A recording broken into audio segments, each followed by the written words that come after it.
o'clock. We'll call this meeting to order. Note, excuse me, this meeting is being televised, streamed, or recorded by Bourne TV. If anyone in the audience is recording or videotaping, they need to acknowledge it at this time. Jamie Perkins to the Bourne Enterprise. Thank you. Use of flash photography during Finance Committee meetings is prohibited. If anyone from the public wishes to access the meeting, they can do so by calling the following conference line, 929-205-6099. The Zoom meeting ID is 860-5108-6650. The password is FINCOM, FINCOM, all capitals. The Zoom chat will not be monitored. Participants who wish to speak must raise the hand icon until the chair asks them to unmute. Residents are welcome and encouraged to attend our meetings. All items within the meeting agenda are subject to deliberation and votes. We don't have any excused members tonight. Some of us are here on remote. You can start with reviewing town meeting articles number 18, CPC funding, rail trail easements.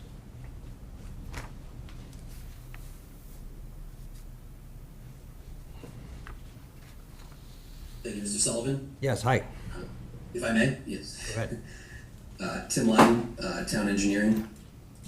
So before you is a request on the town meeting for the rail trail temporary easements. These are important to phase one of the Bourne Rail Trail as they provide slope and grading for construction purposes. It's a little bit of a formality in this regard. As you can imagine, MSDOT has a lot of formalities when it comes to the sizing and offsets for a rail trail as this. And with this, we have 3 temporary easements on private property. They're little slivers of land that are adjacent to the railroad corridor. For those of you that are unfamiliar, this is runs from phase one of the Bourne Rail Trail runs from the Cape Cod Canal at the train bridge to the park at President's Road and Monument Neck. I am sharing my screen, and I hope some of you can see. But we do have a very small portion of land on town-owned property for a temporary easement, as well as 4 Thorn Road, 10 Thorn Road, and 12 Bell Road. The other easements that are involved are 231 Sandwich Road, which is the Army Corps property. We will be doing grading in that area. We have a lot of separation in that area from the rail trail to the railroad. And then the actual lease agreement with the state is included in this as well. So we have a motion for the selectmen to be authorized to go forward for that. There's a federal aid acquisition process because there is federal money being involved with the state for this type of transportation project. There's a little bit more of a formality when it comes to the acquisition of the process, which we all have, which the town does have underway currently, and that would take place after we had a positive vote at town meeting. So with that, I will take any questions. Thank you. Any questions or comments? Good, Carla? Hi, Timothy, it's Carla Emmons. Have the people that are going, have they been notified yet? Yes, so I had personal conversations with the individual private homeowners as well as our appraiser. Our appraiser reached out to them and gave them the ability to walk the land when he went to appraise the property. There's a fair process with the federal aid acquisition process, so they've been involved every step of the way. I got to really talk to them about the bigger picture of phase one. And I got to answer any comments they had, and my door has been open since we've met, and we will be meeting again before town meeting. Thank you. Any additional questions or comments? Marcella? Where can we access this map and the associated information? This map,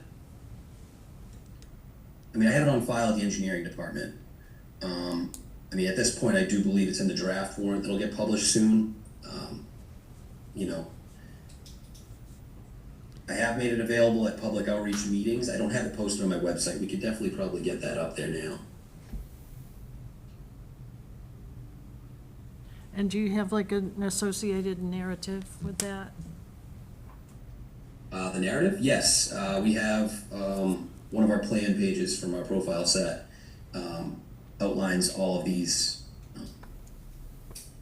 easements, as well as, there's actually a construction sheet that actually outlines all the square footages and the deed references and title and everything in that, and all that. Can the finance committee have access to that, or?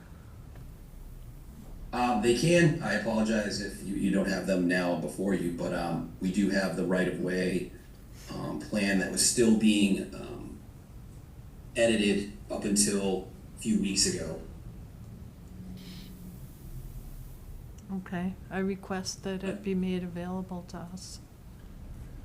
How, well, it'll be available on the website, right? Because I don't think Yeah. we'll be meeting again before Sure, the sure. town meeting.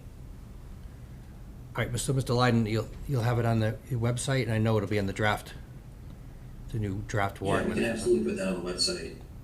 Thank you. Just gonna look and see what we have now. Jim, can I just clarify? No maps are in the warrant. The maps will be in the voter handbook Okay. when Got it it, goes right. to print. The handbook will go to the printers on Friday. Thank you for that clarification. And I do have the overall plan on the engineering webpage. I've had that there actually for a few years, and it outlines existing conditions and the property boundaries. But we can definitely get an express map that shows all the easements very, very clearly. We can share that as well. That graphic was quite good, so is that what's on the website? No, but I can share that. I kind of made that as a little bit more of a visual, so people understand, the sliver part of it, Right, We have an 18-foot offset required to build the path away from the railroad, so it kind of pushes us right to the edge. And with that, as you can imagine, is some stormwater ramifications. We avoided any permanent easements, so luckily we were able to have temporary slope and grading easements. Thank you. Thank you. Any more questions on Article 18? Okay, Article 10, CPC funding archaeological study. Mr. Johnson? No, Mr. Chairman, I Yes. might just, as she's approaching the microphone, for the record, that the CPC, we have held our public hearing, everything presented to you tonight, we have recommended. Thank you. Thank you. Good evening, committee members. My name is Karina Silva. I'm an attorney in Massachusetts, and I'm also a Herring Pond Wampanoag tribal citizen. I'm here tonight representing the Herring Pond Wampanoag tribe, and I thank you for the opportunity to present the Burying Hill project that we are seeking CPA funding for. As you may have seen in the narrative included with the application, we've requested $50,000 in funding to conduct a non-invasive study of the site called Burial Hill, which is located in Bournedale. It is right off the Herring Pond Road and Scenic Highway sort of curve there where the lights are. It's an extremely significant place to us as a tribe and also to the town due to the history saturated there in the ground. It was one of the biggest burial sites for our tribe, and we're interested in locating burials on the site, hopefully marking them, and also hopefully in the process finding the original 1637 meeting house that was built by Richard Bourne and Thomas Tupper. Since submitting the application, we've met with two archaeologists, one of whom is Robert Chartrand, who gave us a better sense of what would be involved in the scan itself, including just small areas that we would have to clear for the GPR machine to actually run along the ground. There's quite a bit of brush up there. It has not been cleaned for many years, so we would have to do some very light clearing. It would not be trees, it would just be brush that would need to be cleared so that the machine could get through.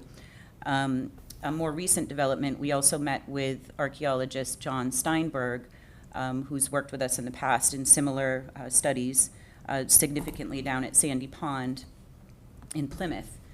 So he is familiar with what our burials look like.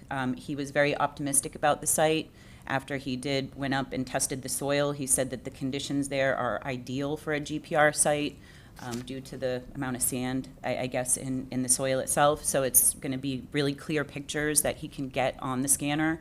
So he was very optimistic about it. So we are very confident that this will reveal, hopefully, burials. And our hope is to just preserve this history for the town, and also maybe get a new sign out front that marks it, and hoping to interest tourists in the history of our town. So that's our purpose and our goal. Like I said, the soil conditions are excellent, and 2 archaeologists have already surveyed the site to basically detail that it would be a successful study. Thank you. Tom? What's a GPR machine? It's ground penetrating radar, so it's kind of like the size of a lawnmower, and they actually just walk it right along the area that you mark out that they want to scan, which is why we need to clear some of the brush so that it'll be flat. Any other additional questions or comments on Article 10?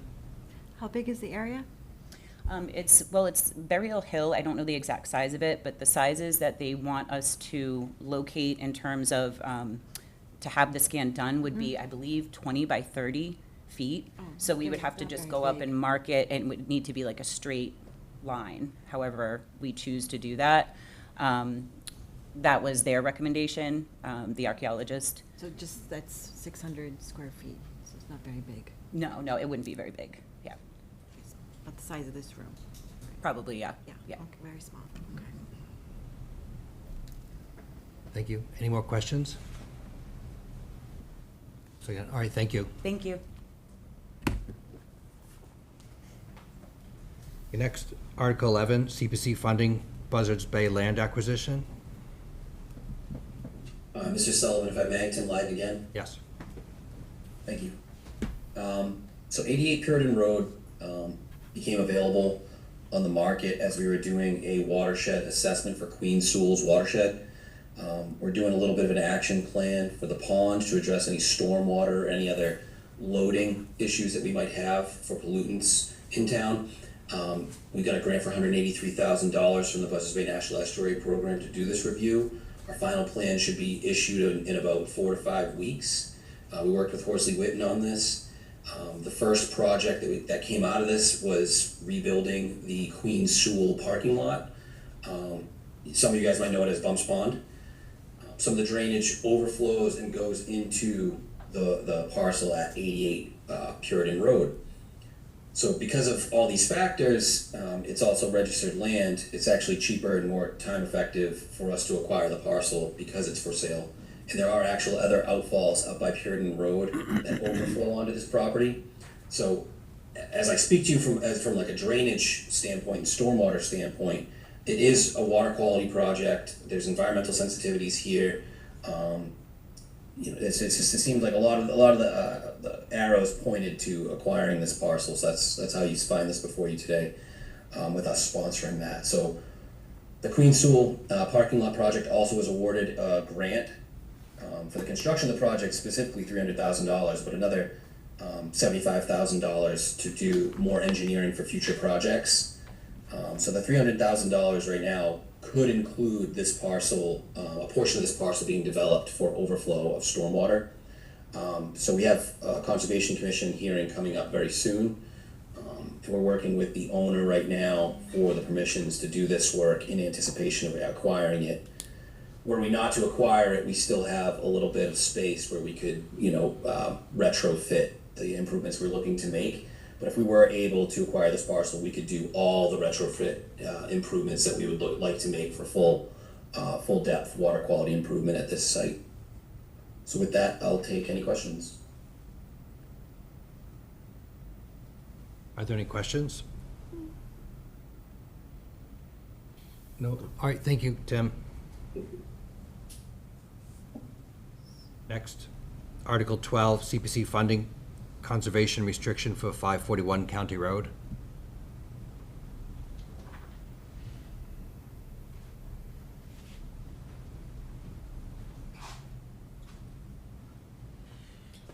Good evening. I'm Steve Ballantyne, and I represent the Bourne Conservation Trust. which is a private land trust, 501c3 entity. We own a fair amount of acreage all in almost every village in town, totaling around 350 acres, which we oversee and provide trails for public use. I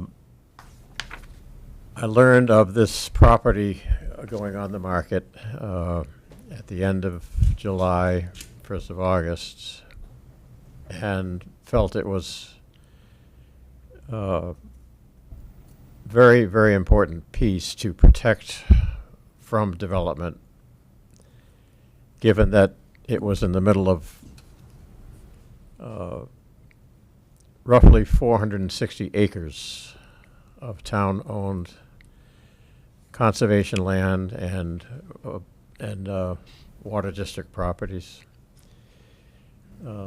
It runs along County Road for about 400 feet, and then it goes very deep back, crossing the old Valley Bars Road, adjacent to several wells overseen by the Bourne Water District. It has a great amount of conservation value because of what's around it, but it also is extremely important for our water protection and quality. When I initially saw this on the market, I took an interest, certainly, and I wanted to address some of the other entities that might have interest in it. I contacted the Water District. I contacted Barry from the Open Space Committee and the CPC Committee, and to get their take on doing this. And they were all enthusiastic about it, and particularly the Water Department, being so close to their main wells. I think they were concerned of a development there, certainly, rightly so, and I'm sure they didn't want a number of septic systems right next to their well field. So I think it was a very, very important piece, and knowing that it would be sought for development probably very rapidly, we decided to put it under wraps, and so the Bourne Conservation Trust signed a purchase agreement with the owner with a closing in November. In the meantime, talked to several boards in town, Conservation Commission, Open Space Committee, and to get some feedback. But the idea was that the town never could have reacted to this in a timely fashion to prevent development. But the Bourne Conservation Trust can act a lot more freely in situations like this, and so that's what we did. We put a deposit on the property with the faith that it would be of such interest to the town of Bourne that they would back us on it. So that's basically what we're asking is for. The purchase price was $2.1 million. Due diligence by the town brought forth a appraisal which indicated that fair market value with development potential came in at a fair amount more than the 2.1. It came in at 2.77, I believe. And we're asking the town CPC. We've already met with them, and they've endorsed it, and they will be. They are sponsoring the article actually for town meeting. We've asked them for $2.1 million for basically the building rights for that property in the form of a conservation restriction, which is also governed by the state for clarification and for permanency. this conservation restriction will run with the land, and has a value of 2.37 million per this appraisal. And so what we're asking is the vote of town meeting to act favorably upon this article anyway, and pay for the 2.1 million CR on the property through the CPA funding. And I understand that through the CPC committee, they have funds available in hand. So there is money available for this type of thing. It's exactly what it's for, within their open space commitments. And basically that's what we're asking in this article. So. And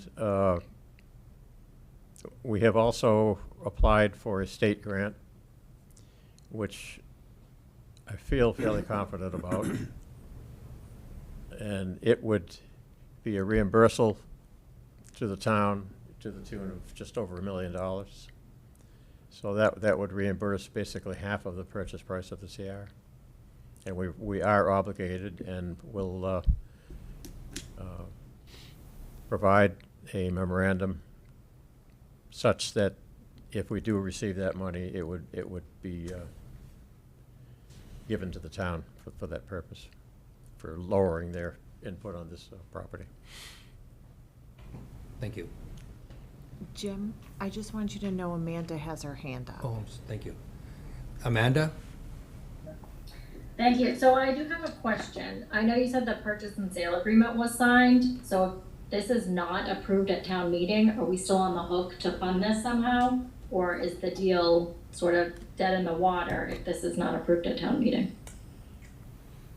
Well, it becomes extremely difficult because it's in the name of the Bourne Conservation Trust. We would have to either come up with a full amount by other means or default, in which we would lose our deposit of $100,000 and would lose a very valuable piece of property for the town. I don't think the value is in question. It's just the contingency upon town meeting. And if you don't receive that vote, that's why I was curious where that goes. So it sounds like it was not written in the purchase and sale agreement that it's dependent on a town meeting vote. No. So it's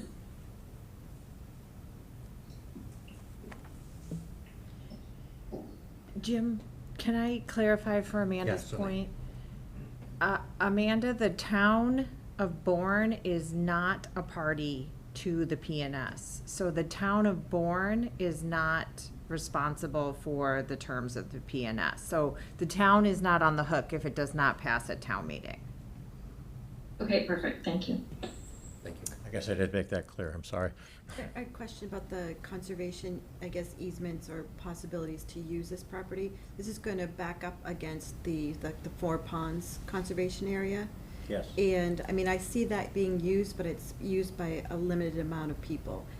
What else could be used on that piece of property? Could there be a park? Could there be a community building? It will be under the, basically, the Bourne Conservation Trust will own the property.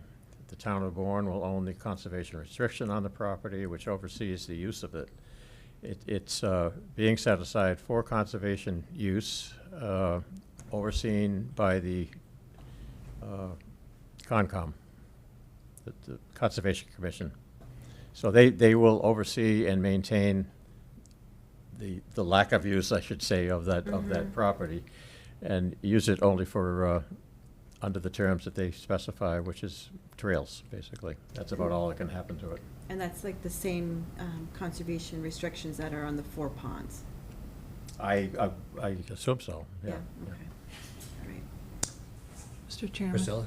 Yes, so I guess I'm trying to figure out the memorandum of agreement. Suppose you do purchase it, you get your grant, the town funds it, the other half. Have you given some thought into what would be in the memorandum of agreement The with memorandum- the town? That agreement pertains only to the state grant reimbursal. So it protects the town that we will actually forward that money to the town once it's received. So it has nothing to do with the restriction or anything like that on the property or the ownership. It's strictly between the town and the Bourne Conservation Trust that we uphold our pledge to reimburse them. What we expect will be $1 million, $1,050,000. Any additional questions? Tom? If the town meeting does not approve this, what can the land be used for? All of the land that we own is restricted as well. We layer our holdings under another party that holds this same type of a CR. The Compact of Cape Cod Conservation Trusts holds those restrictions. So if we own it, that's the avenue that we would take as well, just like all the rest of our properties. In order for us to own it, we need to close, and you need to have the money available to close in November. If we can't, if we default, then we're out and the town is out. But the ultimate use of it, either way, would be conservation anyway. But I meant if the town meeting does not approve it, the acquisition of the property, what can the land be used for? It's responsibility of the Conservation Trust to either bow out of the deal or purchase it by other means. And the only other mean I have in mind right now is a loan.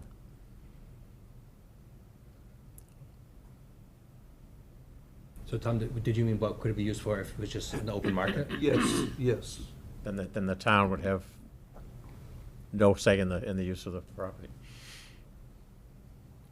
But wouldn't the town have some control over land that is within the water district of a portion of that parcel? Not necessarily, no. Mr. Chair, This is what we're doing this for. Town administrator? so the town of Bourne has zoning. So, and this piece is zoned as Water Resource Protection District. So there is an overlay zone adopted by the town meeting in place that covers this entire area. And there are kind of, as you know from our discussions with fire stations, there are restrictions already in place for what types of uses can be built in a water resource protection district per the zoning that's in place today. So there's minimum lot sizes that are typically larger than other districts. There's restriction on commercial and industrial development. There's restrictions because this is within a water resource protection district. So I don't know if that gets towards your questions, but residential large lot, low density residential use is typically allowed. So, but industrial and commercial uses are not allowed in the water resource protection district. And we're very cognizant of the fact in the water resource protection district that we don't want any land uses with hazardous materials that would cause water contamination. Thank you. All right, any more questions or comments about Article 12? No? All right, thank you, Mr. Valentine.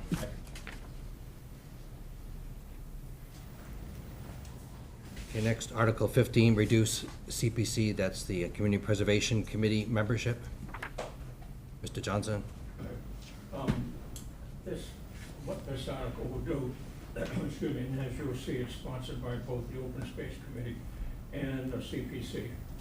And it was felt, when I presented this to both committees, that this is the proper time to do this. Because I think I forwarded everybody the existing bylaw. And the existing bylaw calls basically for 4 members of the open space to be on the CPC. At the current time, we're authorized to have 7 members per the Select Board's executive order. Currently, today, we have 2 vacancies. 2 of our members did not seek reappointment. So when Marlene and her office is ready to do it and can do it, they'll advertise that there are 2 vacancies for open space. So that would, part of the article would reduce the open space representation from 4 to 2. The second thing about this is that the committee itself is made up of 9 members, 5 of which are mandatory. So it seemed to us that this was the proper time to ask that 2 at-large or members designated by the Select Board should become members of the CPC from the community. So that is how, when we put it together, the request is to delete the current section 8.1 of Article 8 and substitute the language in this particular article. And that reworks the composition of the current CPC. So it just seemed, it's a swap out, but we think it improves it and it opens up wider to the community, and the Select Board can appoint 2 people. So that's the purpose of the article, because the timing was right on the CPC, a long-term member of the community housing, a representative from the Housing Authority for personal reasons. He resigned as a member of the authority as well as from the CPC. So we went before the Bourne Partnership, Housing Partnership and Trust, and the partnership has made a recommendation to us to represent the community housing now. The authority will no longer be listed in the article. That's the 3rd change for the community housing representative. So the committee will still be made up of 9 people, but the composition changes by three different things. So it's a reworking of the current section. Thank you. Any questions or comments on Article 13? Okay, looks like none. Thank you. Next, Article 14, Conservation Commission amend Wetlands Bylaw 3.7.4. Thank you. Stevie Fitch is on Zoom tonight. Hi, good evening. Can you guys all hear me okay? Yes. Great. Okay, so the Bourne Conservation, I'm Stevie Fitch, Bourne Conservation Agent.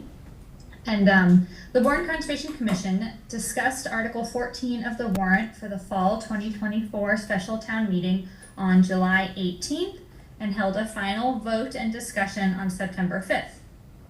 Currently, the town of Bourne Wetland Protection Bylaw only allows new construction small residential piers for seasonal use. This means that the docks can only be in the water from April 1st to November 1st each year. This article asks if the town wants to remove the seasonal condition and allow docks to remain in the water year-round. If the town votes to allow permanent piers, the language in section 3.7.4G, the definition of storm damage prevention, will need to be revised to allow the permanent docks. The language in section 3.7.4I, which is the definition of fisheries and shell fisheries, will also need to be amended to remove the requirement of no adverse effect and allow water-dependent structures to be built with the condition that they must minimize impact using the best available measures. If the town votes to allow permanent piers, the Conservation Commission asks for $15,000 to hire a consultant to assist the commission in writing new regulations to effectuate the purpose of the bylaw. The commission will not accept applications for permanent piers until the new regulations are adopted. And now I'm happy to answer any questions. Thank you. Carla? Why would the Conservation Commission want to move from seasonal to permanent docks? That's a great question. So in 2022, the commission revised their regulations to end a 20-year moratorium on docks in the velocity zone. So, it took us about 18 months to really review the research and the regulations and come up with regs to start allowing seasonal docks. And the way the commission has always interpreted the bylaw is that they were only allowed to do seasonal docks in the way the bylaw was written. A lot of towns on Cape allow permanent piers. That seems to be what all the applicants for piers are looking for. There's arguments on both sides as to whether, whether seasonal or permanent are cause more of an adverse effect on the environment and the ecosystem and the water.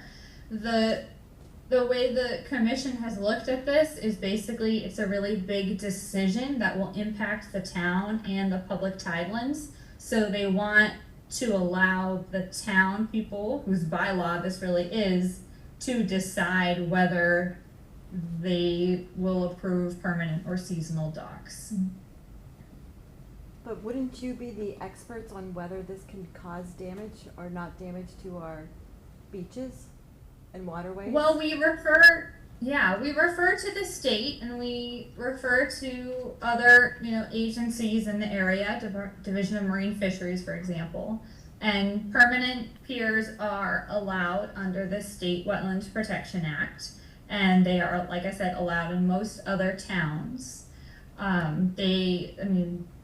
It's pretty neat. The commission had a presentation by Pearson Filings not too long ago, and the technology has come a really far way.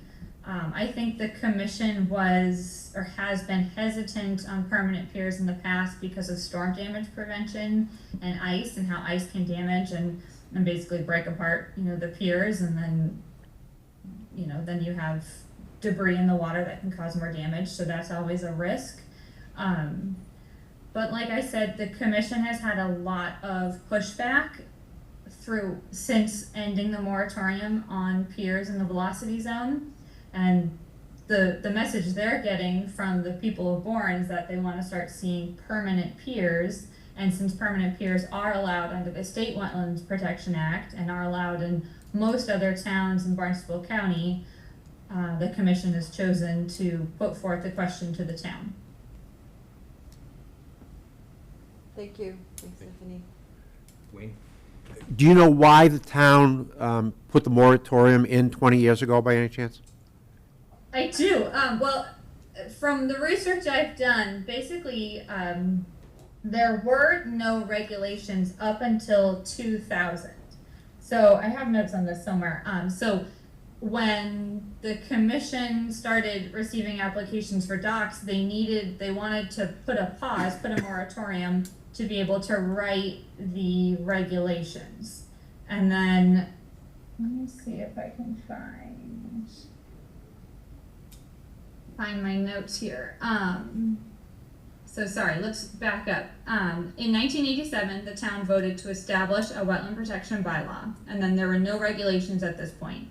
Then at all town meeting in 1999, the town voted to allow a 1-year moratorium on docks in order to give the commission time to conduct a study and write local regulations to assist the commission in the permitting process of docks in Bourne. So in 2000, the commission voted in the new regulations that permitted seasonal docks, but it was only in the AE flood zone. And in the town of Bourne, the majority of our coastline is velocity zone. So that's where the moratorium came in. So the moratorium was on docks in the velocity zone only. And then they started getting a lot of the public and members of the public came forward in 2021 and started asking if the commission would reconsider the moratorium and do some research on how to best permit docks in the velocity zone. And that's kind of what prompted the commission to take another look at their regulations in 2021. Do you have any idea how many permanent docks currently exist in town? It's tough. I can tell you that since the commission has ended the moratorium on docks in the velocity zone, we have received 17 applications and approved 13 of those. There's so many grandfathered piers and docks in the town that we don't have a count right now of how many there are. Okay, so my brief read of the regulation earlier today says that in addition to the dock, they can have a dinghy dock, they can have their pier, they can have a walkway going out to it. So this is really a pretty extensive change from what we do now in protecting that shoreline, correct? I wouldn't say so. So a dinghy dock and a small residential pier are separate. They're not the same. A dinghy dock would be Correct. more for an association or, a larger, like a commercial entity.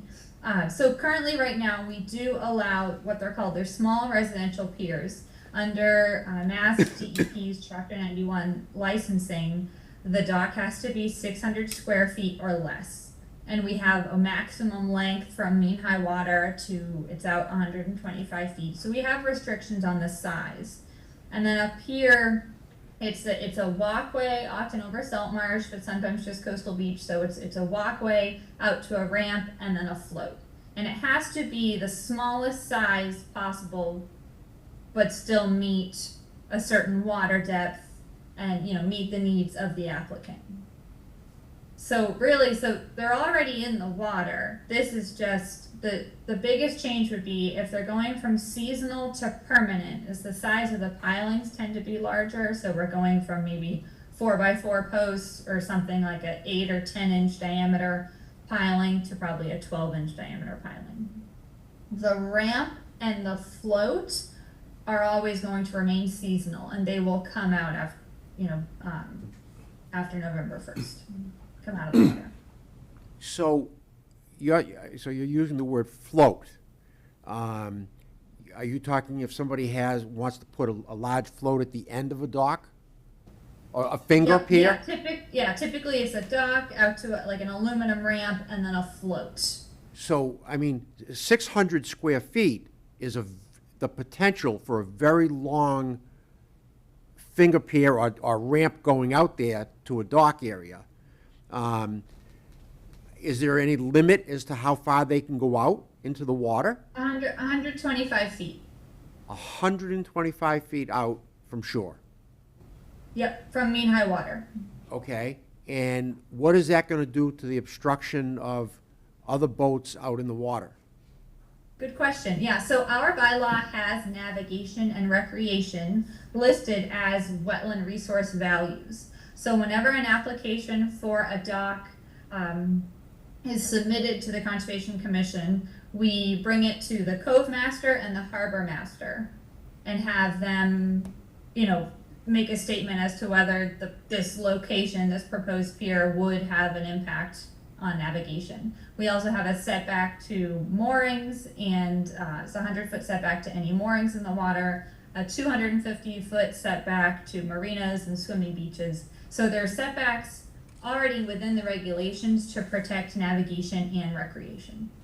So what's going to happen to our residents that are out doing shellfishing, oysters or whatever, and somebody has a ramp from their property through the wetland to get out to their dock, and it's there permanently year-round?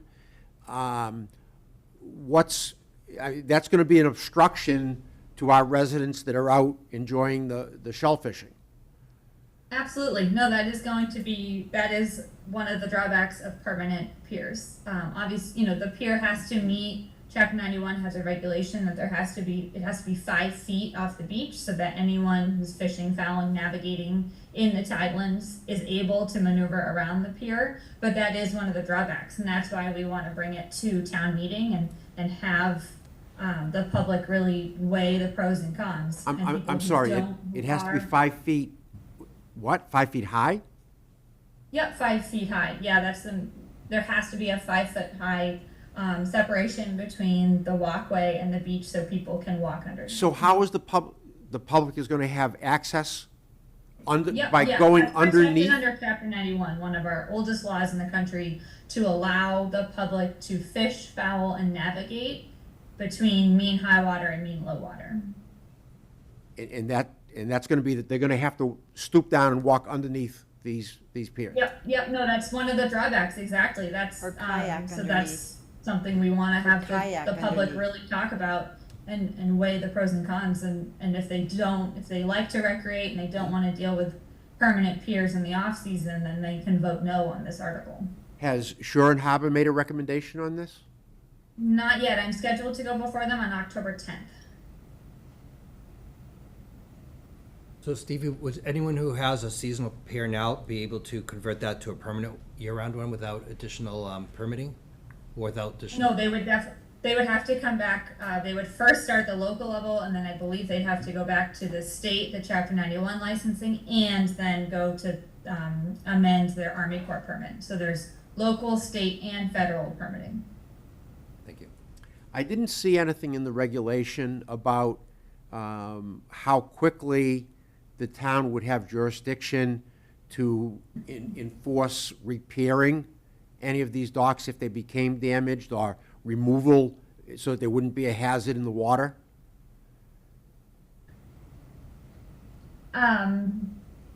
So if it's a repair, I mean, it depends on the extent of the repair. If they're changing the footprint or have to change pilings and they have time, then they would come back and get a permit to do that work. If it's an emergency, they would reach out and we can issue an emergency permit. Under Chapter 91, so after they receive a local order of conditions from the Conservation Commission, they have to go and get their state Chapter 91 license. And under that license, they are required to maintain their pier. So smaller, work on the pier they're allowed to do without a permit. Did that answer your question? Sorry. Yes, indirectly, yep. Okay, sorry. Thank you. And Stephanie, how many people did you say came in and asked for these permanent piers? I don't know how many people have asked explicitly for permanent piers. We've had 17 applications since ending the moratorium on docks and velocity zone in 2022. And of those 17, I'd say the majority have pushed for permanent piers. We even right now had somebody apply for a permanent pier, even though we told them they wouldn't receive an order of conditions under the local bylaw. So a lot of the applicants and engineers are pushing for this. So 17 people out of the town of Bourne have asked. I wouldn't say, I don't know if all 17 applications have asked for permanent piers. Many of our applicants have asked for permanent piers. If I can follow up. So these piers would be available only to a residential, property owner abutting the water. Correct. No other person could apply, some other citizen couldn't apply for beachfront rights to put in a pier if they didn't own the property. Not that I'm aware of, yeah. This would be for folks who have access to the water from their property. Is that, I didn't see it in the bylaw, is that in there, to your knowledge? Well, it's a residential pier that goes along with a residence. Right. So you're saying that they could have up to 600 feet. Can they put in two 300 square foot piers? No, there's setbacks between docks and between floats for navigation. And most often, if, let's say, so these homeowners typically already have some sort of outhaul, right? They have their moorings in the water, they have an outhaul. So the commission has adopted the practice of if If the location is suitable for a small residential pier, then the commission typically says, will you remove your outhaul as mitigation, right? Because the outhaul also does damage, whether it's to the salt marsh or eelgrass, whatever it might be. So removing an outhaul, then they can have the small pier. The outhaul is the mooring ball.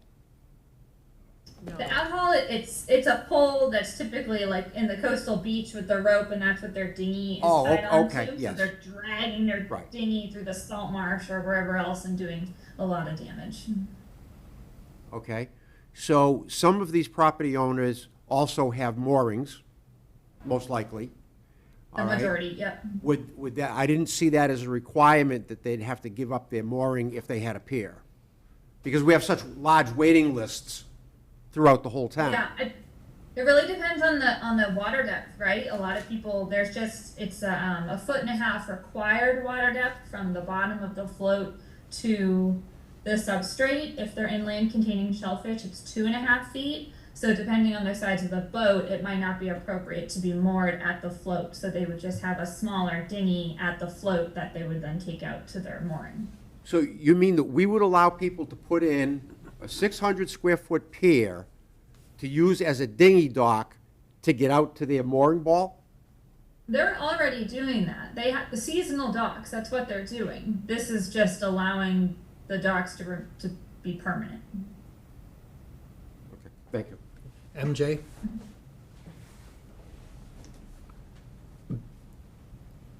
Thank you. I'm just wondering, the Conservation Commission sponsored this article. Did the Conservation Commission take a vote to recommend approval of this article?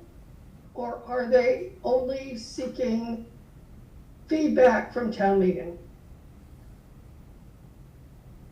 They are seeking feedback from town meeting.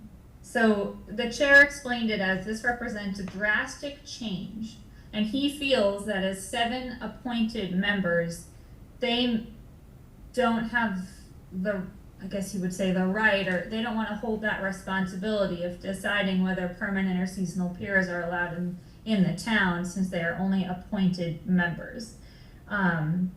They wanted the town to kind of basically decide on direction. They wanted direction for the town on how to have the bylaw, and then they will write the regulations to enforce the bylaw, but it's the town's bylaw. Thank you. Priscilla? Mr. Chairman. So, I'm kind of reaching into an area I don't know much about, only know a little bit about, and that has to do with appraisal of a waterway. And I don't know if this qualifies as waterways, but there's a difference, I believe, in where your lot line ends, depending on whether it's a navigable waterway or non-navigable waterway. If it's a navigable waterway, your lot line ends, I think, at the mean tide or something, mean high tide maybe. But if it is a non-navigable waterway, I believe it goes to the center line of the waterway itself. So if you have, say 10 people in a circular waterway and it's non-navigable, you have a piece of the pie. So I'm wondering, how would this affect, if you put a pier out into a waterway, navigable or not, is that allowable, number one, if it's a navigable waterway? I mean, would you own like the air rights, or not air rights, but how would that work? I think there's a little bit of information that has to be thrown around and talked about before there's a lot to it, more Well, to it. Steve was indicating that there's setbacks, side sets. Yeah, And so there's every homeowner has frontage, whatever Yeah. their lot might be, but, so there's certain land there. Yeah, but I think there's another legal level in terms of whether the waterway is navigable or not. Well, as Steve said, this is just Yeah, to switch, so- just talked about making seasonal piers year-round, right? We're not looking to change anything else. Right, the piers are already in the water. And all of that, a lot of it's Commonwealth tidelands, so that all falls under Mass DEP waterways regulations and Chapter 91 licensing.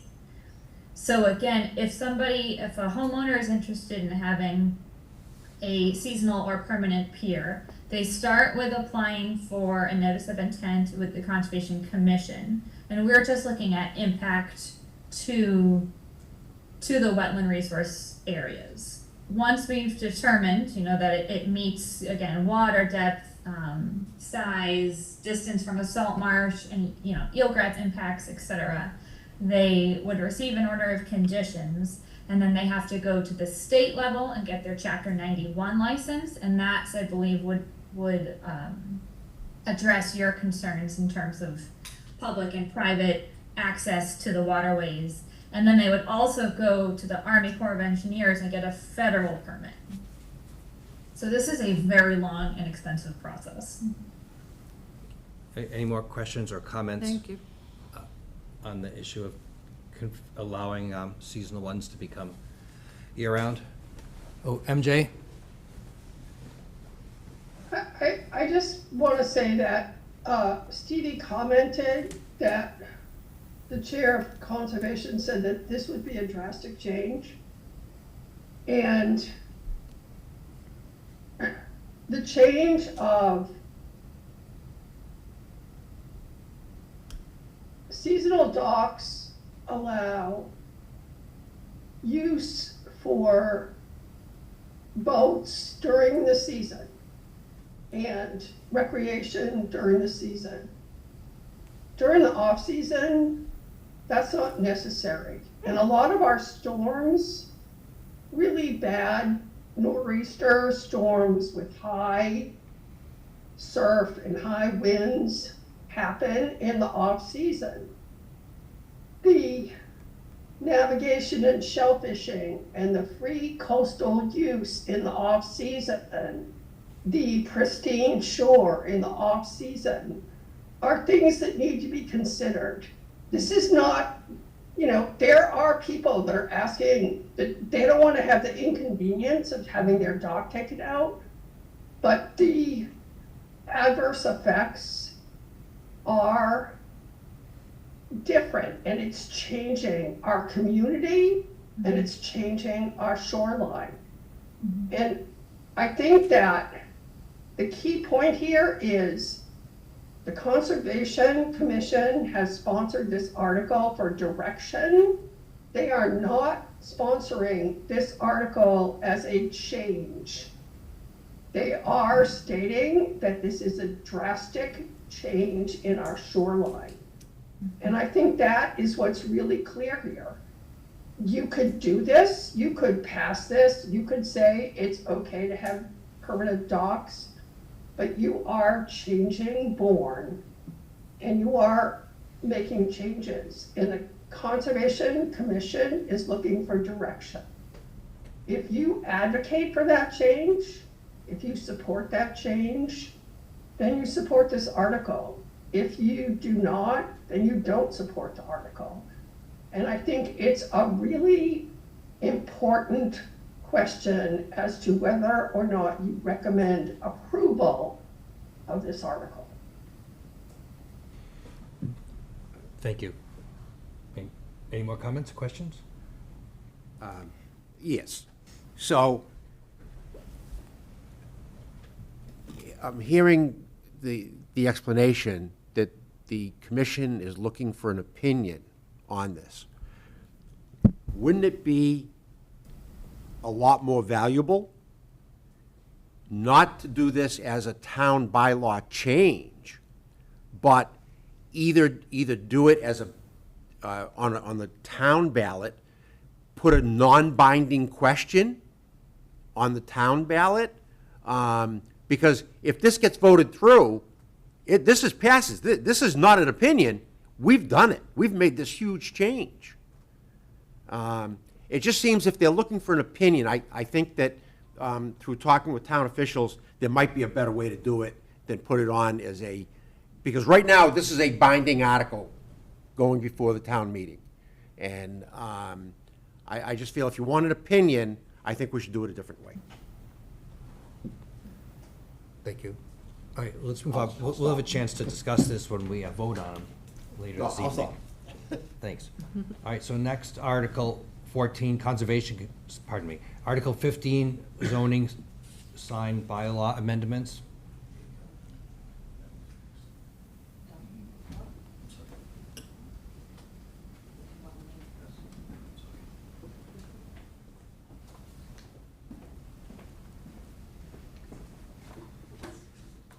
Good evening. My name's Dave O'Connor. I'm a member of the Planning Board and the Downtown Design Review Committee. The Downtown Design Review Committee is a long-established subcommittee under the Planning Board that makes recommendations on initial review of site plans to the board, the Planning Board, to assist that board in reaching a approval or denial of the site plan. The Design Review Committee also reviews proposed signs in the downtown district and makes recommendations to the building inspector before that person releases a permit for the sign. Over time, the DRC has seen more than a few instances of unpermitted signs, signs in need of repair, and first-time applicants confused by some parts of the existing sign law. Many of us can probably name at least one downtown entity that closed its doors years ago and its sign is still in place. With that in mind, the Planning Board is proposing to amend the sign bylaw as described in the warrant before you. These changes are intended to organize and streamline bylaw language to make the regulations more user-friendly for first-time applicants. Revised paragraphs that may be confusing, are redundant, should be covered in another section of the bylaw. Clarify language on maintenance versus the reconstruction of signs. Reconstruction will require a permit, maintenance does not. Clarify the enforcement process on unmaintained or abandoned signs. Better define non-conforming or grandfathered signs. Add definitions to clarify bylaw terms to cover new technologies and advertising devices. I think it's very important to note that these proposed bylaw changes will only apply to the downtown district. They are not intended to apply town-wide. The intent of this article is to encourage and guide sign improvements that will improve the visual coherence and civic identity of the downtown without establishing a specific style, and will contribute to the goal of an attractive and vibrant business environment. With that, I'll take questions. Thank you. Are there any questions on this sign bylaw amendment? So, Dave, why does it apply only downtown and not to some of the outlying areas? Conditions downtown are much different than, say, MacArthur Boulevard. I think a business on MacArthur Boulevard has traffic going by at 60 miles an hour and 2 lanes wide. And the setbacks are quite a bit different, again, on MacArthur Boulevard. And also, we've taken the opinion that that might be a big piece to bite off to apply this town-wide. And the DRC is specifically charged with reviewing improvements, site plans, and signs in the downtown. That's the limit of our charge. So that's the area we concentrated on. Thank you. It doesn't look like existing signs are grandfathered, existing signs are grandfathered in. Now, is there a plan to eventually get them all to convert, even when businesses had a sign that was pre-existing, that it was approved, and now the new business, they can use the old pre-approved and not the new style? Every new sign or reconstructed, and the definitions are in here, change the structure, change the lettering, requires a permit. If the sign previously conformed and they want to use the same dimensions, height, and general look, DRC will probably approve it without too much controversy. If the previous sign was non-conforming, with a change of owner, change of use, it must conform. Okay. Thank you. Any more questions or comments on this sign bylaw? Looks like none. Thank you. Thank you. Next, Article 16, to amend the demolition delay bylaw. Good evening. I'm Jennifer Copeland, Town Planner, and I'm here to explain Article 16, the historic demolition delay bylaw changes. This article amends the town bylaw, historic demolition delay section 3.14, to preserve and protect historically significant buildings in the town that are scheduled to be torn down as part of site plan or building permit application. The Historic Commission proposes 3 amendments as follows. In the definition section, there is a total demolition and a partial demolition. The amendment would add in the word alteration to the partial demolition definition to provide clarification that alterations are referred to the Historical Commission. Some examples of alteration are replacing a window with a door, replacing windows with walls, or expanding a doorway. The second change gives the Historical Commission 45 days rather than 30 days of its receipt of an application to conduct a public hearing. And the last change is to reduce the public hearing notice advertising timeframe from 14 days to 7 days. This would help streamline and shorten the permitting process and review period. Thank you. Thank you. Are there any questions, comments on the demolition delay bylaw changes? Looks like none. Thank you. All right, thank you.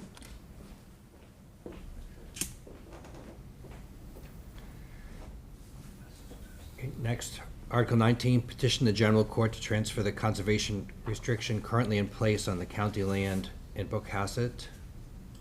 I'm going to speak to that, and if it's all right with you, can we talk about 19 and 20 together? Yes. Okay. So some background.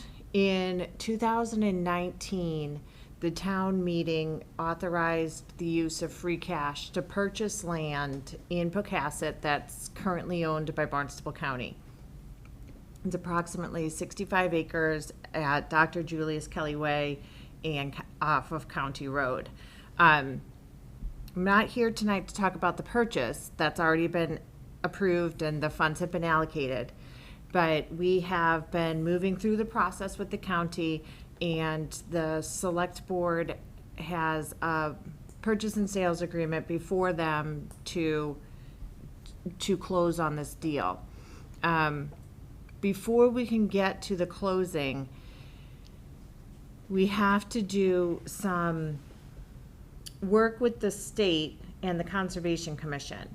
So, as I said, the total property that the town is buying is about 65 acres. Of that 65 acres, about 51 acres has a conservation restriction on it. So the town is buying it with that conservation restriction, with that encumbrance. This CR is held by the Bourne Conservation Commission, and it is considered Article 97 land. So in order for the town to buy the property and own the fee, if the town of Bourne is going to own the fee in the property, the town should not also own the conservation restriction, or hold the conservation restriction, I should say. So if we are going to buy it, we need to find someone else to hold the CR. So when the town buys it, Barnstable County has agreed to hold the CR. So we'll switch. Right now it's owned by the county, held by the town. What we want to go to is owned by the town, held by the county.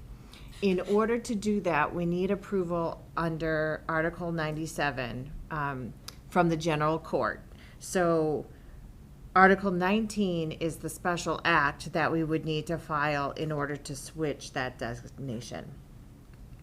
Another piece of switching Article 97 land is that there has to be unanimous vote of the local conservation commission. So Article 20 does that action. So one piece is the general court special legislation. That's one article. A separate article is the town locally approving that switch.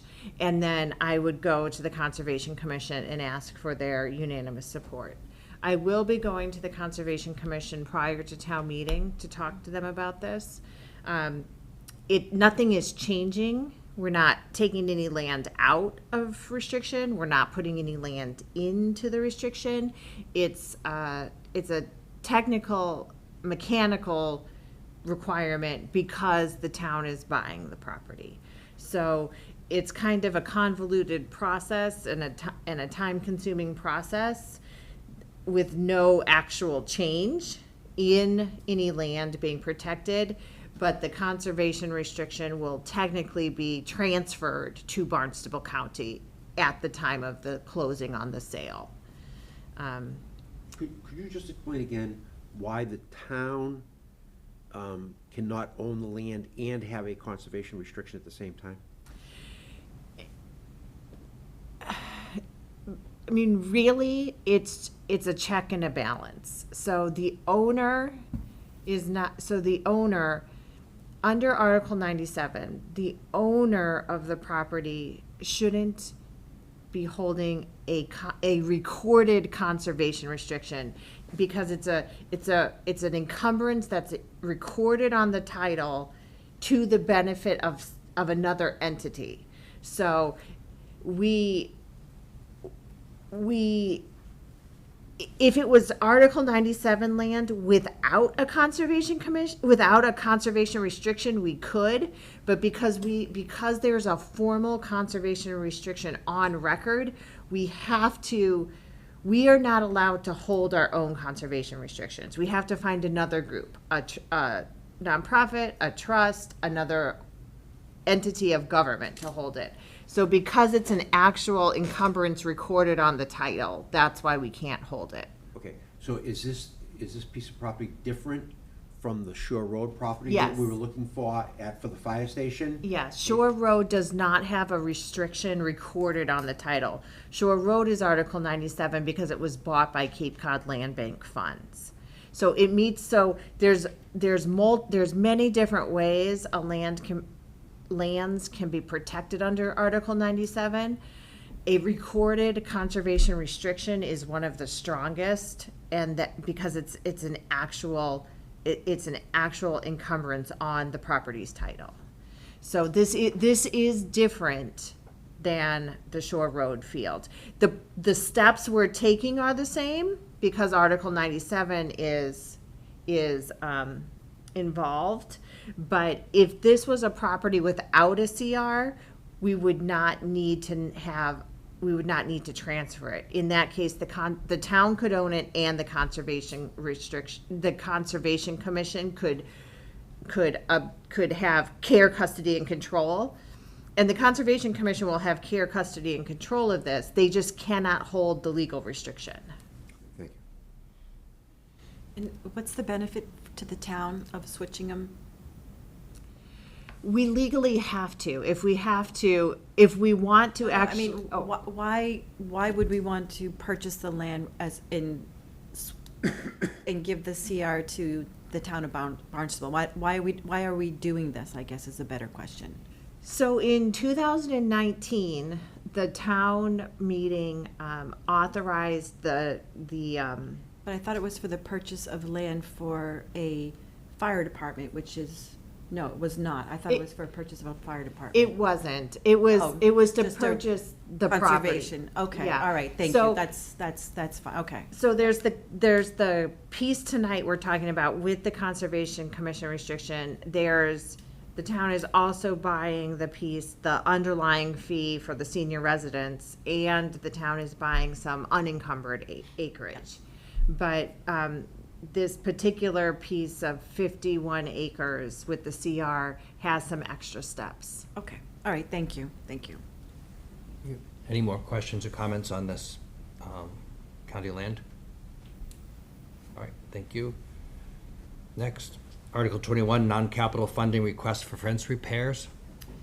So I'll be brief with this.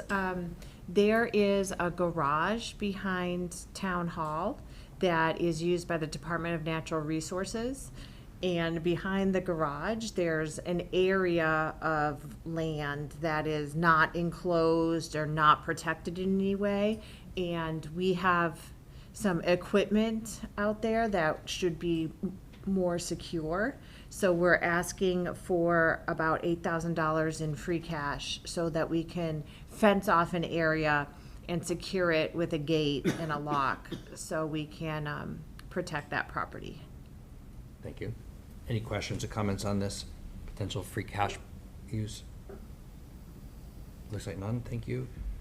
Article 22, authority to dispose of 90 Adams Street. So this is an article that is on the warrant in anticipation of the select board receiving 90 Adams Street back from the Sagamore Booster Club. So back in the 1950s, I don't remember the exact date, it might have been in 1957, the town conveyed this property to the Sagamore Booster Club for their purposes. And for a long time, it was used as a Head Start preschool and a community building for the neighborhood. As part of that town meeting vote in the 50s, the property is supposed to be reconveyed back to the town of Bourne in the event that the Booster Club no longer wants or needs the property. So we have received a written request from the Sagamore Booster Club to take the property back. The select board hasn't just taken that final vote yet that they are going to take the property back. However, they want to know that they're authorized by town meeting that if they do take the property back, they can then turn it around and either auction it or give it to another group to be used for other purposes. It's not necessarily a piece of property that we want for municipal purposes, so if we are going to take it back, if the town is going to take it back, this article would ask town meeting that the select board would have the authority to then turn around and sell it, give it away, or otherwise dispose of it. Isn't it going to be part of, or involved with the new bridge coming in? It is not a parcel that's necessary to be taken. Okay, all right. Thank you. Any more questions or comments on this 90 Adams Street? Thank you. Okay, next, update on fire department capital requests. So I'd like to brief you on a couple of things that have changed since we talked last week.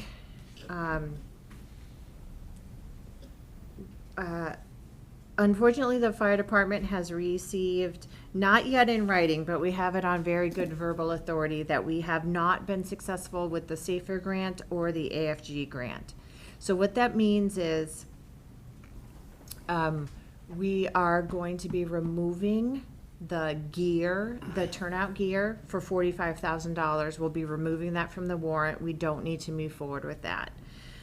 It also means that we will be moving forward with the replacement of engine 122 as a single engine project. So the gear's coming off the warrant and one engine is being requested.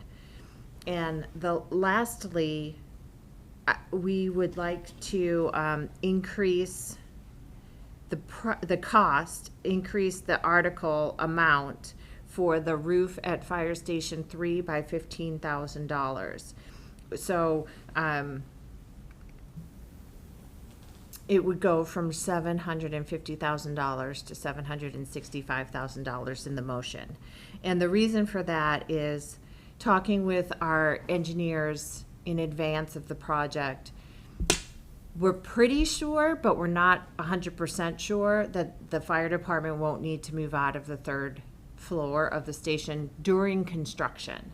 So we're going to try to do the project with them in place, but if it turns out that they have to be moved out, During the roof replacement, we want to make sure we have funds available to bring in temporary trailers so that we can still obviously operate out of the fire station apparatus bay. So we're asking for that additional funds just as a contingency in case we're not able to keep the station fully livable during the construction project. Thank you. Okay. Any questions or comments on the fire department capital requests update? Just one quick one, and I think I got this answer at previous meetings, is these are all estimates, correct? We have not gone out to bid for them. Correct. I can't sign a contract until we have money allocated. So these are our best faith estimates. And if the bid, and then when we go out to bid, if the bids are higher than what we have to go back to town meeting. Okay. All right, I just, as a regular person, you kind of don't want to tell people what you've budgeted for a project prior to asking them to bid on a project. So Welcome to public. Yeah, that's tough, that's tough. Because that, a smart, builder would be like, oh, they allocated that much, I'm gonna ask for that. Okay. Thanks. Okay, so next is to vote recommendations for all fall town meeting articles and assign articles to members. So we maybe get through this quickly, not to inhibit any conversation. So Marlene, we did do all of them, right? And Yes.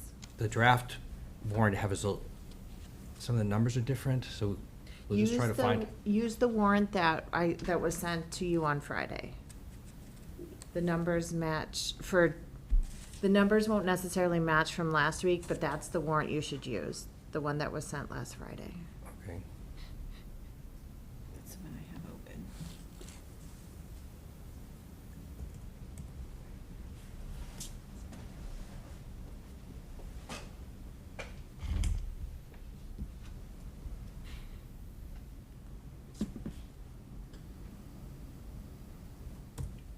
You want to use this, Jim?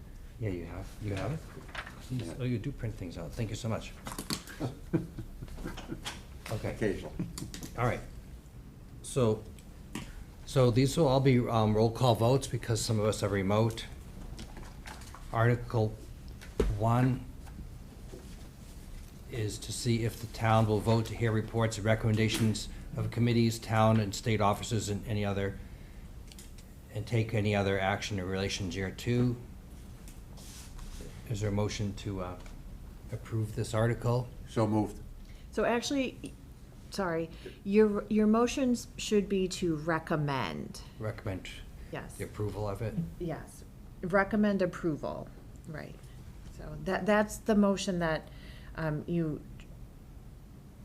making a recommendation to town meeting that they approve it. Got it. All right, so is there a motion to recommend approval of Article 1? And Wayne said, make a motion. I made a motion. And there a second? I'll second. Thanks. Okay, roll call vote. Amanda? Yes. Thank you. Carla? Yes. Priscilla? Yes. Wayne? Yes. Tom? Yes. Dan? Yes. Thank you. And the chair votes yes.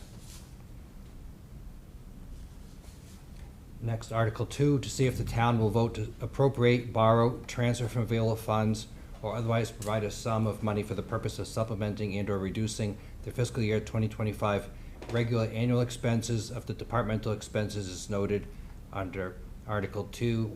And I think you've seen that. Is there a motion to recommend approval of Article 2? So moved. Second? Second. Second by Dan, thank you. Okay, roll call vote. Amanda? Yes. Thanks. Carla? Yes. Priscilla? Yes. Wayne? Yes. Tom? Yes. Dan? Yes. Thank you. And chair vote yes.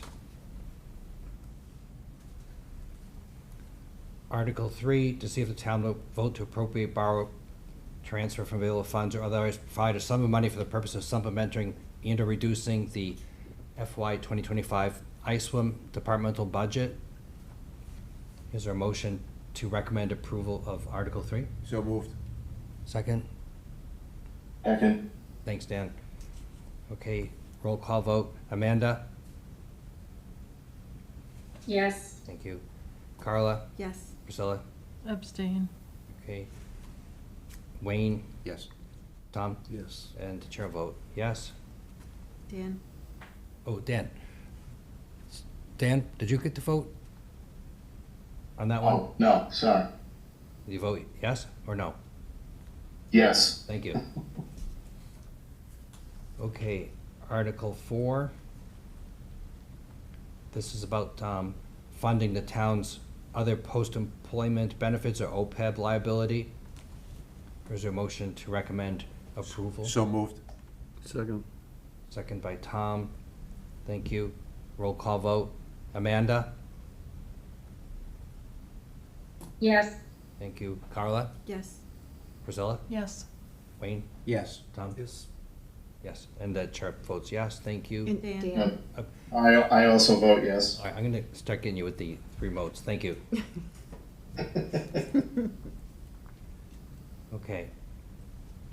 Article 5, to see if the town will vote to appropriate, borrow, transfer from available funds, or otherwise provide a sum of money to the capital stabilization fund. Is there a motion to So moved. recommend approval of that? Second. Okay, thank you. Okay, Amanda? Yes. Dan? Yes. Thanks. Carla? Yes. Priscilla? Yes. Wayne? Yes. Tom? Yes. And chair vote yes. Article 6, to see if the town will vote to appropriate, borrow, transfer available funds, or otherwise provide a sum of money for the purpose of funding the FY capital budget. Is there a motion to recommend approval of that? So moved. Second. Okay, What, point of order? yes. Do these numbers that came out last week reflect the changes that you've made? I don't, you just check and see if it has the gear. The gear is the only thing that is being struck. It's not there. So it looks like it's been struck. Thank you. Okay. So it's up to date. Yep. Okay, for any motion we have on the floor, you know, feel free to begin a discussion about that. I don't mean to cut anyone off. Okay, so we're voting on Article 6. Amanda? Did we have a second on that one? Yes, I second it. Yes, Priscilla seconded it. Thank you, then yes. Okay, Dan? Yes. Carla? No. Priscilla? Could you repeat the article, please? 6. General, so I have the wrong, I don't Oh. have the updated. Well, it's the Which one is it? capital budget. It's the Okay. capital outlay budget. Oh, okay. Yeah, I seconded it, so yes. You can second it and for discussion and not vote in favor. Okay, Wayne? Yes. Tom? Yes. Chair will vote yes. Okay, Article 7, to see if the town will vote to appropriate, borrow, transfer from available funds, or otherwise provide a sum of money for the purpose of purchasing equipment, a new fire pumping engine. That's not changed, right, from, No, It's the same. thank you. nope, no change. Is there a motion So moved. to recommend approval of that? Second. Second. Okay, Amanda? Yes. Dan? Yes. Carla? Yes. Priscilla? Yes. Wayne? Yes. Tom? Yes. And chair vote yes. Okay, Article 8, to see if the town will vote to appropriate, borrow, transfer from available funds, or otherwise provide a sum of money for the purpose of installing a new roof and completing various mason repairs at Fire Station Number 3. So moved. Second. Move second. Okay, Amanda? Yes. Dan? Yes. Carla? Yes. Priscilla? Yes. Wayne? Yes. Yes. Tom? Yes. Thank you. Sorry, got it. And the chair votes yes. Okay, Article 9, which is about purchasing a parcel of land, 171 Clay Pond Road, for the purpose of constructing a new fire station. So moved. I'll second it. Second. Thank you. Amanda?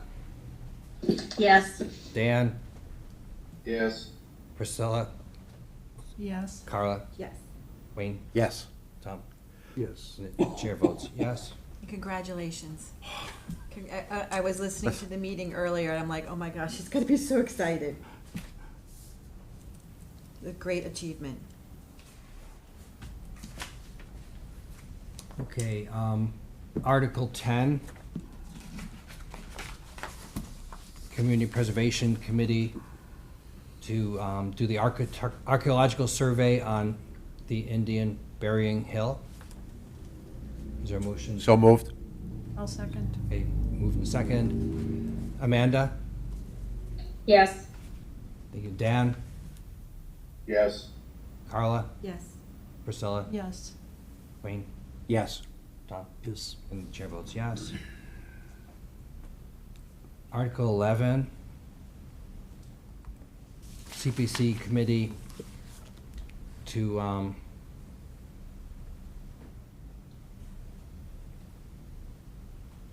This is the $55,000 for the land on, Buzzards Bay. and Puritan Road for the Queen Sewell Drainage Project. ah, yes, Mr. Lyden's project. Yes.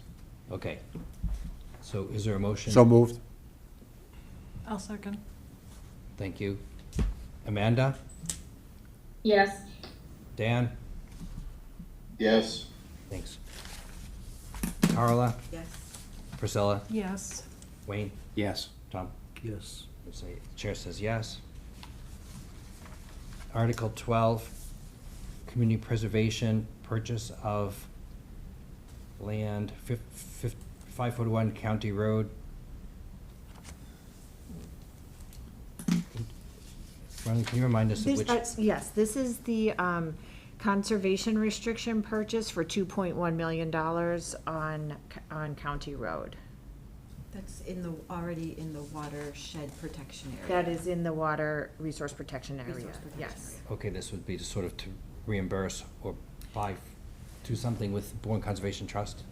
This would be giving Bourne Conservation Trust $2.1 million it. for the CR on the property. Okay, is there a motion? Well, I have a question. Would that specifically come from the CPC funds? Yes, so, PCP's funds? the Okay.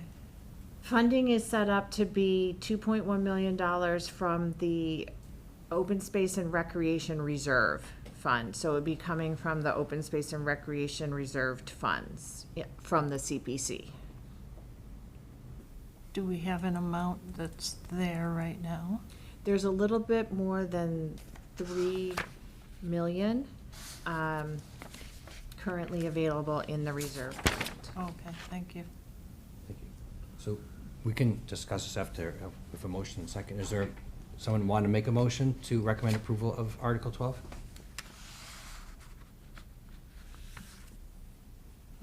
I will. Okay. I'll second this motion to recommend approval of Article 12. Is there any further discussion on it? Tom? It seems to me, given the restrictions already on it, and the fact that, I don't want to go into it, it's already been agreed to purchase, because I feel like I'm in a trap here. I don't think we need to do that. I don't think the town, anyone needs to do that. I don't think anything can happen there that's gonna cause any harmful effects on the water supply. I think that if it gets developed, it'll probably be housing. And How many? sparse housing, and how we many- need it. And how many houses can go in there? 5, 4, 3? It would depend on the zoning. Yeah, right. It could be 8, there's 24 acres, it depends. I have a question. Do we Yes. have any set, like acre zoning or anything like that in these cases? Yes. Is it acre zoning? I don't remember in the overlay district, it's more than an acre. Okay. Okay, any further discussion on this? I just think even if it turns out to be Jim, $1 can I million. make a comment here? Yes. So, this is a really important purchase for the town. And they have applied for grant funds that would cover half the cost. So the $2.1 million is only if they don't get their grant funds, which is $1,050,000. So the original application was for $1,050,000. If the town doesn't, we have to appropriate the full amount, or we could appropriate $1,050,000 and have the Bourne Conservation Trust come up with the balance. But this piece of property is really a good piece of property for open space development for the town. Thank you. Okay. Any further discussion on Article 12? I'll make a comment to kind of dovetail MJ's, is that I always think of, total build out, even if it were acre zoning or larger. I mean, it really is gonna change the flavor of County Road in that area, so that's what I wanted to add. I'm torn with a decision here, but under the CPC, there is a specific category for open space funding and recreational reserves. The CPC committee has voted to recommend this. So based on that, while I'm not, while I'm questioning it, I believe that because we raised this funds specifically for open space, that is a vote that should go to the town meeting, because, we've got this funds and that's what we're gonna do. Right, well, and they're gonna ask us if we have a recommendation, that's. Yeah, I mean. So, any more discussion on whether we vote yes or no to recommend approval of this article? All right, seeing none. All right, Amanda, this is a motion to recommend approval of the article. I'm gonna abstain. Okay, Dan, No. Carla, No, Priscilla, Yes. Wayne, Yes. Tom, Abstain. and I'll vote yes. So, 1, 2, 3 yeses, 2 nos, and 2 abstains. I'm sorry, can you give me that vote again? Yep, 3 yeses, 2 abstains, and 2 nos. Okay, 3, 2, 2? Yes. Okay, thank you. thank you. Okay, next, Article 13, to see if the town will vote to amend the Town of Bourne general bylaws about the membership and the size of the membership of the Community Preservation Committee. I'm sorry. Yes, motion to approve. Okay, is a motion approved, or a second? Second. Thank you. Any further discussion on Article 13 about changing the size of the membership of the Community Preservation Committee? Okay, seeing none. Roll call vote. Amanda? Yes. Dan? Abstain. Carla? Yes. Priscilla? Yes. Wayne? Yes. Tom? Yes. And chair votes yes. Next, Article 14, to see if the town will allow permanent small residential piers or docks rather than only seasonal ones. I think we heard about that. Any, is there a motion on that? For the purpose of discussion, yes. Okay, second? Yes. Okay, moved to second. All right, any further discussion on this permanent dock bylaw? So I do, Jim. I think this was pending another board or committee review. I forget when Stevie said that was happening. So maybe instead of making a motion now, we wait to hear more information and make a recommendation at town meeting. Okay, that was Shore and Harbor Committee, but the Conservation Commission, it sounds like they're abdicating they're not gonna give recommendation. At least it didn't sound like they were, right? They just put it out there. So it'd be a Shore and Harbor Committee, which is not binding, right? But you wanna wait until you hear their recommendation, which essentially mean we vote at town meeting and make a recommendation then?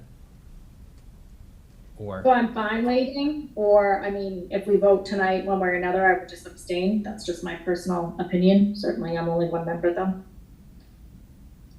I'm willing to vote on the information that was provided. I'm ready to vote. I'm Okay, ready. so we have a motion to vote on it, right, and you second it, so, Right.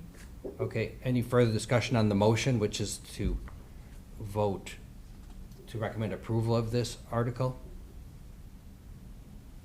Okay, none. Amanda? Abstain? Dan? No. Thanks. Carla? No. Priscilla? No. Wayne? No. Tom? Abstain. And the chair votes no, thank you. So 052? Correct. Okay, thank you.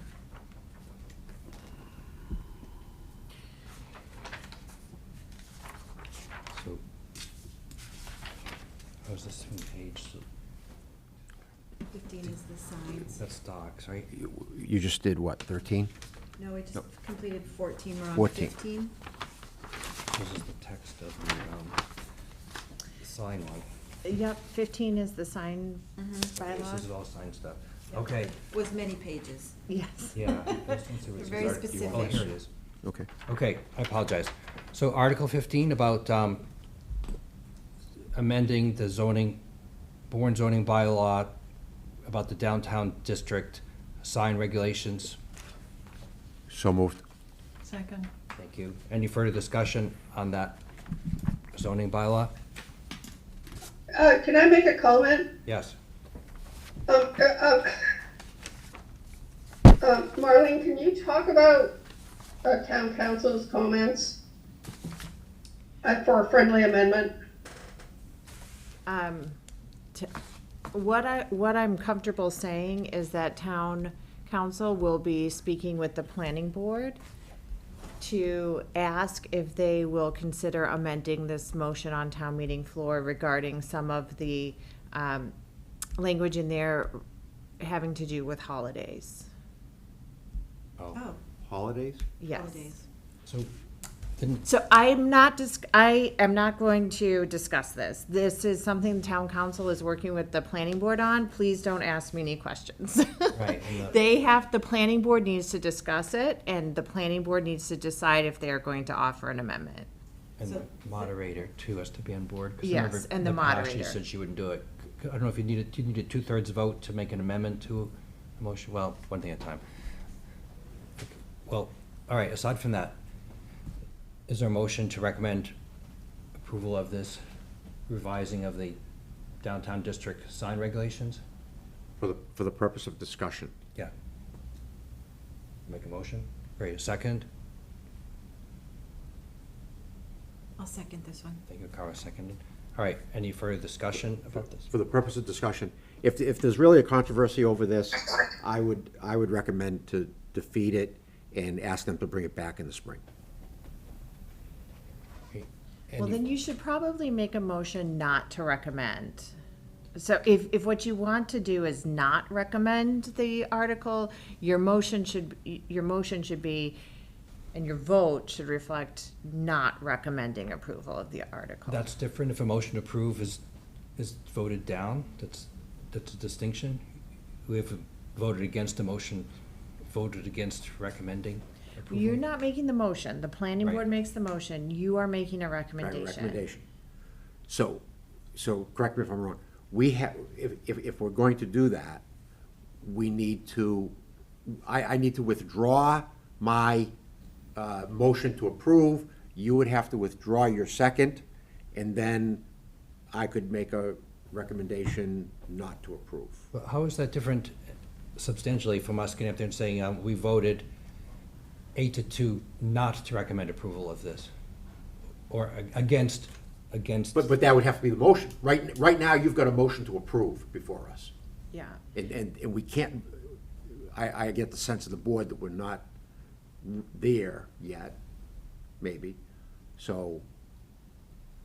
It's always awkward it's always awkward when you have a motion that doesn't pass, because you're not saying, like, let's use the example of the docks. So you're recommending 0 to 5 to 2 to approve the article. So are you really recommending to approve the article? No, what you're really recommending is, you're really recommending that town meeting not approve the article. It's always better to be clear about what the vote of the board means to town meeting. It's hard to know how people are gonna weigh in, though, you know? No, I know. So if you want to do it as a positive motion and see if it fails, then I would go back and do it as a motion to recommend, not recommend approval. So you can do it as a positive motion first and see if it fails. Or we can just have discussion and come to a consensus, right? At some point, you have to make a motion. Yeah. Wouldn't it Okay, be confusing thanks. though, because our answers are gonna be in the in the handbook again, correct? Yeah. Wouldn't it be confusing if one article says motion for approve and it's yes, yes, yes, and then another one is motion for not approved, and it's yes, yes, yes? So your motions in the handbook read, for example, the Finance Committee voted unanimously 7-0-0 to recommend approval of this article.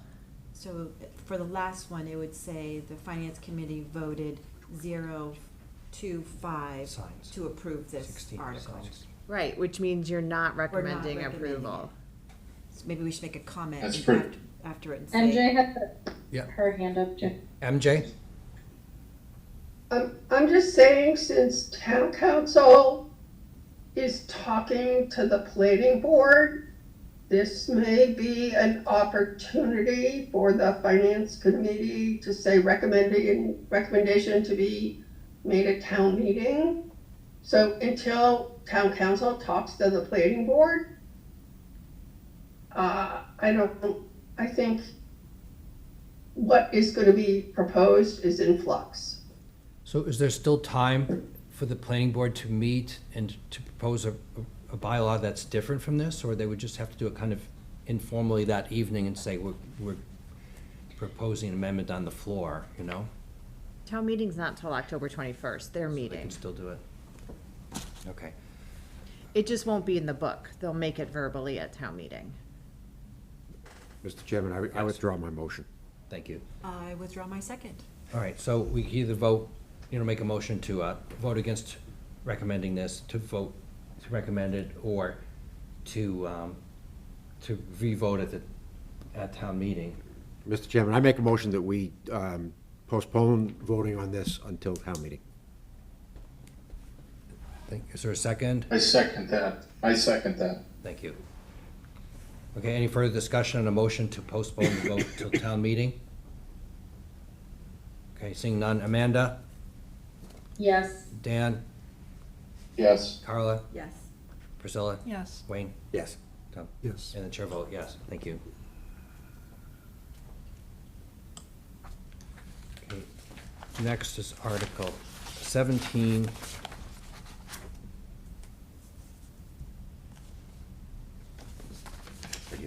Oh, okay. That's the demolition delay bylaw? No. Sorry. Article 17 is transfer custody, care, and control of land. 16 is the demolition delay Demolition of bylaw. Historic structures. Oh, yeah, I got cut off. Okay, so Article 16 is to make those amendments we heard about to the demolition delay bylaw. I'd like to include alteration versus just demolition or partial demolition, to change the waiting period and the notice period in the newspaper. Is there a motion? So moved. second?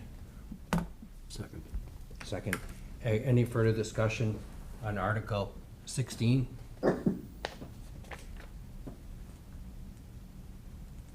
Looks like none.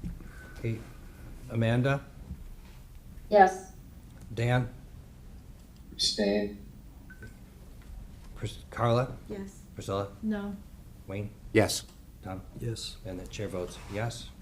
So this is 511? Yes. Thank you. And now, okay, thank you. Now, Article 17, about transferring care, custody, and control of land at 201 General MacArthur Boulevard, related to Eastern Box Turtle Mitigation Plan, related to ice swim development. Go ahead. I make a motion that we approve, recommend. Okay, is there a second? A second. Thank you. I'll second Jim. Right, any further discussion on this mitigation? Okay, Amanda, Yes. Dan, Yes. Carla, Yes. Priscilla, Yes. Wayne, Yes. Tom, Yes. and chair votes yes, thank you. Next, Article 18, about easements for the first phase of the shared use, proposed shared use path. I make a motion to recommend approval. Is there a second? Second. Thank you. Any further discussion about these easements? Okay, seeing none. Amanda? Yes. Dan? No. Carla? Yes. Priscilla? Abstain. Wayne? Yes. Tom? Yes. And chair votes yes. 511. Okay, Article 19. This is about switching the conservation Yes, restriction. this is the special act. So the land on county, so the town can buy the land from the county, and then the county can get the conservation restriction from the town, right? Yes. I make a motion to recommend approval. That was 19, the first part of that. Okay, for 19, there's a motion to approve. Second. Or recommend approval. And second, any further discussion on Article 19? Okay, Amanda? Yes. Dan? Yes. Carla? Priscilla? Yes. Wayne? Yes. Tom? Yes. And the chair votes yes. And Article 20, the closely related article on the same land purchase. and Yes, and this is the transfer. town meeting approval of it. Okay, is there a motion? I make a motion to recommend approval. Thank you. Second? I'll Anyone? second. Thank you. Any further discussion on Article 20? Amanda? Yes. Dan? Yes. Carla? Yes. Priscilla? Yes. Wayne? Yes. Tom? Yes. And Chairperson, yes. So Article 21. This is about essentially a free, Fence? free cash use of funds for about approximately $8,000 for a fence around a shed. I make a motion that we approve. Is there a second? Second. Thank you. Any further discussion on Article 21? Are you seeing none? Amanda? Yes. Thanks. Dan? Yes. Carla? Yes. Priscilla? Yes. Wayne? Yes. Tom? Yes. The chair votes yes. And finally, Article 22, to see if the town will vote to authorize the select board to dispose of the property at 90 Adams Street. I make a motion to approve. Thank you. Recommend. Okay. Is there a second? Second. Okay, any further discussion on Article 22? Okay, Amanda? Yes. Dan? Yes. Carla? Yes. Priscilla? Yes. Wayne? Yes. Tom? Yes. And chair votes yes. So we need to assign articles. We could do this by email if people would like to consider which of these articles you'd like to discuss. Give me any one. The role, okay, fill them out. The role of the Finance Committee now has not been really to provide a lot of detail about these, but to present the vote of the Finance Committee, and people could ask any questions about discussions we had on those votes. So you could, I'll take all the capital expense ones, okay, and I'll take the fire station. maybe we can do it now. So Wayne gets capital and fire. Well, I don't want to keep people here, so you can, I'll email and we'll see what they prefer, if they have a preference. So next date, updates from committee representatives. Are there any? Yes, we're gonna put an article on to purchase land for fire station. That's all right. Excellent, congratulations. Look forward to hearing about that. Number 6, reorganizations of officers. Their officers, we have our chairperson and a vice chairperson and a clerk. I nominate you for chairman. Is there anyone else who would like to be nominated to be chairperson? Oh, so, You do a fine job, Jen. Don't walk away. thank you. I'll second that. Okay, is there a vote on me to be another? I'll make that term? motion. Okay, So moved. thank you. And second, you already did, right? And it's Amanda second? Okay, Correct, I already did, and I vote yes. thank you. Dan? Yes. Thank you. Carla? Yes. Priscilla? Yes. Yes. Yes. I'll abstain, thank you. Okay, any nominations for vice chairperson? I'll make a motion for Amanda. I'll second. Thank you. Would anyone else like to be vice chair? Any other nominations or? Okay, any further discussion on this? Okay, Amanda? Abstain. Okay, Dan? Yes. Carla? Yes. Priscilla? Yes. Wayne? Yes. Tom? Yes. Chair votes yes. And finally, the important position of clerk. Are there nominations for clerk? I nominate. I'll nominate. Carla. I'll second that. Owe me a Coke. Any other nominations or a volunteer? No? Any further discussion on the clerk? Okay, Amanda? Yes. Thank you. Carla? Oh, Dan? Yes. Thank you. Carla? Abstain. Priscilla? Yes. Wayne? Yes. Tom? Yes. And chairperson votes yes. Thank you for agreeing to serve again, you two. And thank you for your vote of confidence, everybody. All right, we have one set of minutes from June 24th. I hope you had a chance to look these over. Is there a motion to approve these minutes of June 24th? So moved. Second. Any further discussion on these minutes? Okay, Amanda? Yes. Dan, that was your first meeting, I think? Yes. Thanks. It was. Carla? Yes. Priscilla? Yes. Wayne? Yes. Tom? Yes. And chairperson's yes. So the next meeting, there's a moderators meeting, which is kind of like a dress rehearsal for the town meeting on October 2nd at 3 p.m. I think I won't be able to make it, and Amanda said she couldn't make it. Is there anyone who would like to go? Go ahead. I can go now. My schedule changed. I'll join by Zoom. Oh, great, thank you. So, Madam Town Administrator, is that open to anyone who, and if 5 of us show up is unlikely, do we have to call a meeting about it, or no, because we're not gonna be deliberating anything? As long as we can post you, but if you're not deliberating, I'm not too worried about it, but we can post you. I don't think we can have quorum for that. When is that date? October Wednesday. 2nd, 3 p.m. Is that in this Wednesday. room? Wednesday. Yes, in this room. In this room? Okay. Okay, so most likely the next meeting we'll have will be just before town meeting itself, right? I would say yes. Okay. Before we can adjourn, can I ask one question? Yeah, sure. Is, on the last agenda, you had a line for new topics. Is it possible that we can have somebody from whoever's running the survey on our parks to come in and give a presentation on where they are? Is that possible? The playground survey? The playground surveys, yeah.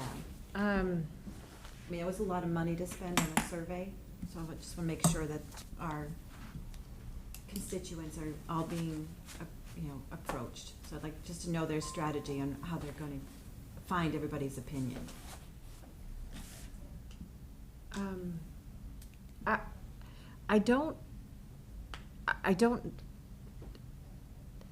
I don't think this is costing any money. I think we're doing this in-house. I thought we spent, said we were gonna spend almost $100,000 on it. Oh, the feasibility study. The feasibility study. Okay, okay. That's not the playground survey. Okay. I will reach out to the chair of the Recreation Committee. Okay, great. Thank you. Thanks, Marlene. I've got a question. Yes. I don't mean to be critical. Is it our responsibility or job to follow projects? That's a question on my part, I don't know. My Well, concern is understood. that we're spending the town's money. It's part of our responsibility to make sure it's getting spent appropriately, that the people that we're trying to represent at least are having a say in how they're, because it's just the feasibility study. After that, it's gonna be a lot of money. So my concern is to make sure that our baseline is correct. I'm not disagreeing, I'm Yeah, just wondering. yeah. I mean, I think on all projects I'd be curious for feedback. I would be careful, I would be careful on that. I think that we might be entering a slippery slope in invading the responsibility of town administrators or department heads that have been assigned a job, and it's not our job to oversee them. I'd just be careful here. So I think she's just asking for an update, right, Carla? I don't think there's anything wrong with staying informed on the status and maybe any changes since we last heard about it. It doesn't sound like, and Carla, I don't want to put words in your mouth or speak for you, that you're looking to oversee the project. No. You're just looking for an update, An right? update, right, exactly, just an update. The same thing will come up in, next year, is like, hey, how's the fire truck situation? We spent $1.3 million. How's that purchase going? And, when are we gonna get the fire truck? Just those are common questions that I think we would all ask. Or I would wanna be able to answer if I got asked as a finance. Sometimes we could have the opportunity to ask for more information because people come back for another fire truck or Right. another thing on the bike path or something. Do you have any advice about I our will oversight pass- role? I will pass the message along to the chairman of the Recreation Committee. It'll be up to the Recreation Committee on Right, what and they if they want to just do. point me to a website or something. It to is show- on yeah. their agendas regularly, Yeah, so, okay, good. yeah. Good. So you can, if you are interested in a particular project, Yeah, such as that, you can always attend their meetings as well. okay, thanks, Marlene. Thank you. Okay, Motion to adjourn? okay, second. Second. Okay, roll call vote. Amanda? Yes. Dan? Yes. Carla? Yes. Priscilla? Yes, Wayne? Yes. Tom? Yes. The chair votes yes. Thank you, everybody. thanks.